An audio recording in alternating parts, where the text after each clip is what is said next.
Uniform civil code, यह शब्द इन दिनों काफ़ी चर्चे में चल रहा है। आखिर क्या है ये यूनिफॉर्म सिविल कोड और इसका मतलब क्या होता है और इस्लाम इसके बारे में क्या कहता है, यह जानेंगे हम आज की वीडियो में। तो welcome to my YouTube channel infinity Maloomat. तो चलिए वीडियो में आगे बढ़ते हैं। यूनिफॉर्म सिविल कोड को नाफिज करने की कोशिश की जा रही है और इसके नाफिज होते ही हर मजहब के जो अपने पर्सनल लॉ है वह सारे पर्सनल लॉस खत्म हो जाएंगे और एक कानून बन जाएगा जिसे हर एक को फॉलो करना पड़ेगा। पर्सनल लॉ से हमारे निकाह का ताल्लुक है, तलाक का ताल्लुक है, विरासत की तकसीम का ताल्लुक है और वसीयत का ताल्लुक है और इन जैसे चंद और मसाइल है जिसका ताल्लुक हमारे पर्सनल लॉ से है।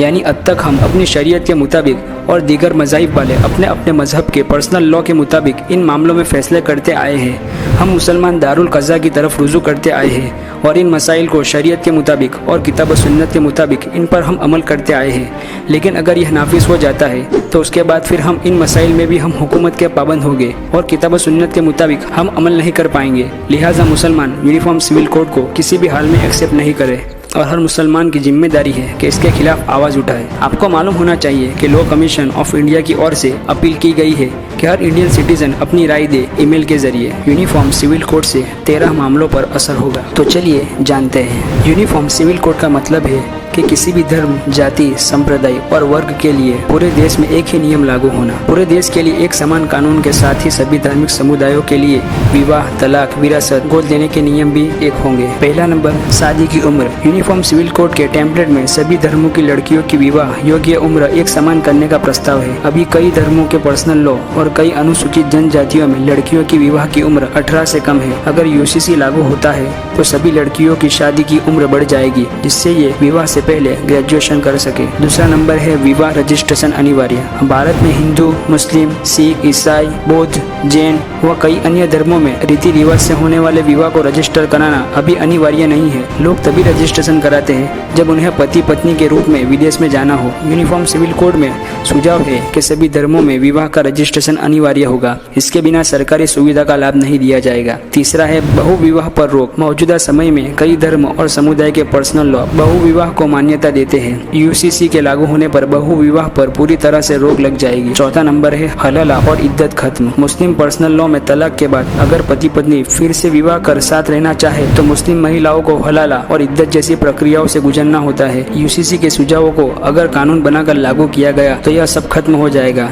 इन कानूनों की बाध्यता नहीं रहेगी। पांचवा है तलाक के नियम। तलाक लेने के लिए पत्नी व पति के बीच कई ऐसे आधार है जो दोनों के लिए अलग अलग है। यूनिफॉर्म सिविल कोड में सुझाव है कि पति व पत्नी के लिए तलाक के समान आधार लागू होने चाहिए। छठा है सास ससुर की देखरेख। अगर पत्नी की मौत हो जाती है और सास ससुर की देखभाल करने वाला कोई नहीं हो तो उनकी जिम्मेदारी व्यक्ति को उठाना होगी। सातवां है गोद लेने का अधिकार। कुछ धर्मों के पर्सनल लॉ अभी देश में महिलाओं को बच्चा गोद लेने से रोकते हैं। यूसीसी के कानून बनने से मुस्लिम महिलाओं को भी बच्चा गोद लेने का अधिकार मिल जाएगा। आठवां है भरण पोषण। पति की मौत के बाद मुआवजा राशि मिलने के बाद पत्नी दूसरा विवाह कर लेती है और मृतक के माता पिता बेसहारा रह जाते हैं। यूसीसी का सुझाव है कि अगर मुआवजा विधवा पत्नी को दिया जाता है तो बूढ़े सास ससुर के भरण पोषण की जिम्मेदारी भी उस पर होगी। अगर वह दूसरा विवाह करती है तो मुआवजा मृतक के बूढ़े माता पिता को दिया जाएगा। नौवां है बच्चों की देखरेख। माता पिता की मौत के बाद कई लालची रिश्तेदार बच्चों के अभिभावक बन जाते हैं। वे संपत्ति हड़प कर बच्चों को बेसहारा छोड़ देते हैं। यूसीसी में सुझाव है कि अनाथ बच्चों की गार्डियनशिप की प्रक्रिया को आसान व मजबूत बनाया जाए। 10वां है उत्तराधिकार कानून। कई धर्मों में लड़कियों को संपत्ति में बराबर का अधिकार हासिल नहीं है। यूसीसी में सभी को समान अधिकार का सुझाव है। अगर पारसी लड़की गैर पारसी से विवाह करती है तो उससे सभी संपत्ति व अन्य हक छीन लिए जाते हैं। हिंदू लड़कियों को संपत्ति में बराबर की हिस्सेदारी मिलेगी। अन्य धर्मों में उत्तराधिकार कानून में बदलाव होगा। 11वां है जनसंख्या नियंत्रण। यूसीसी में जनसंख्या नियंत्रण का भी सुझाव है। भारत में बच्चों की संख्या के संदर्भ में कोई कानून नहीं। कुछ धर्म के पर्सनल लॉ बोर्ड बच्चों की संख्या सीमित करने का विरोध करते हैं। यूसीसी का सुझाव है कि बच्चे पैदा करने की संख्या सीमित की जाए। नियम तोड़ने पर सरकारी सुविधाओं के लाभ से वंचित किया जाए जिससे कि जनसंख्या विस्फोट को रोका जा सके। 12वां है बच्चों की कस्टडी। यूसीसी ड्राफ्ट में सुझाव यह भी है कि अगर पति पत्नी के बीच बच्चों की कस्टडी को लेकर झगड़ा चल रहा है तो बच्चों की कस्टडी दादा दादी या नाना नानी को दी जाए। 13वां है लिव इन रिलेशनशिप। अभी देश में लिव इन रिलेशनशिप अपराध नहीं है लेकिन यूसीसी के टेम्पलेट में इसके रेगुलेशन का सुझाव है।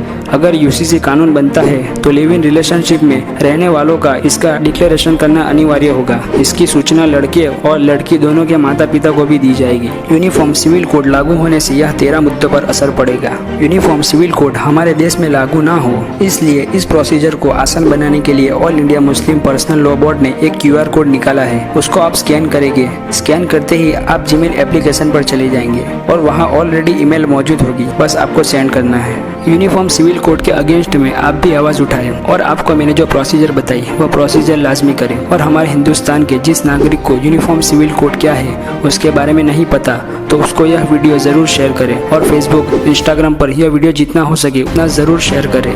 तो आज की वीडियो में बस इतना ही। अब मिलते हैं दूसरी इंटरेस्टिंग वीडियो में, तब तक के लिए जय हिंद।